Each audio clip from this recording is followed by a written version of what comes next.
কি আপনাদের মেয়েরা তো ঝগড়া করে কেন? এই মেয়েরা চুপ করো। কয়দিনের চাকরি হয়েছে যে এত কথা বলো?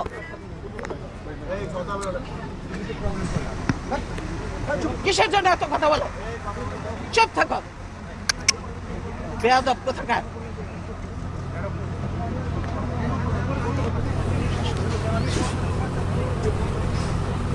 আপনার অফিসার কোথায় গেল? আসলো না? তাকে বলবেন আমার সঙ্গে দেখা করতে, আমি তার সঙ্গে কথা বলতে চাই।